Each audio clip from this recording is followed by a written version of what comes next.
It started off with a little blurb in the Long Island Catholic newspaper for volunteers to come to Uniondale, where we would have a meeting, anyone interested in starting the soup kitchen. We had so many, 30 people, about 30, different faiths, which was great, and Jean Kelly happened to be one of them. And Sandy Chapin, Harry Chapin's widow, was there. Actually, she's the one that came up with the name The Inn. At the very beginning, I was literally just one of the 30 that was in the room, and that's when Mike had turned to me and said, "Don't worry, we'll find something for you to do," and later asked me if I would be the temporary volunteer chairperson. So I heard the word, all I heard was temporary, and I thought, temporary? That doesn't sound too bad. Well, first of all, we needed a place, and all of the houses of worship said, no, we really don't have the space to do it here. But we found this wonderful woman pastor, I think the only woman pastor in Hempstead at the time, who said, yes, please come and use my facility. So already there in their community room, they had tables and chairs. We had no money, we were just well-intentioned individuals, and the thought was, what about all the other religious groups that had met with us and didn't have the space but said they wanted to help? Could we go back to them and ask each one of them to see if they could handle a month's rent? Hofstra University, their caterers, gave us soup. We had donations from a farm for the vegetables. I made a barley soup. Adelphi dishes, they donated dishes. Salvation Army, paper cups. So that's where it came from. And we had tablecloths on the tables and flowers and food for about 50 people, I believe.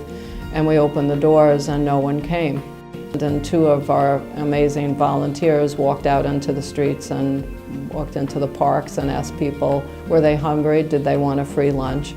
And there's always that saying, there's no such thing as a free lunch, and all of a sudden there was a free lunch.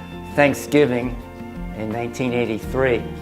Jean and I were there with the other volunteers, and there were no guests. So Jean and I got in Jean's car, and we proceeded to drive around Hempstead looking for people to come to this soup kitchen. This could never happen now. So we'd be driving around, we'd see somebody, we'd roll down the window and say, "Do you have a place to eat on Thanksgiving?" And most people looked at us like we were crazy, but I guess we were. And then the word spread, and their families started coming, their neighbors, their friends out on the street started coming in. And before we knew it, we were feeding 60 people. But there was opposition, I recall, and especially the local merchants, they were afraid that, oh my goodness, seeing all these people on the street, all these homeless people, it's not going to be good for our business. So they went to the mayor and they said, you got to get rid of this place. We organized a group of about 30 people and came with our signs, no room in the inn, no room in the inn, we're going to be thrown out. Well, that got all of the churches and synagogues really behind us, and they said, what are you talking about? We have to keep this place. This is really helping people. We had to move from church to church, maybe 3 or 4. And then John Brennan, his mother had recently passed away, and he wanted to do something in her name, so he offered the money and purchased the Mary Brennan Inn. I think the word that I would sum up for it and how I feel about it, I still think it's miraculous.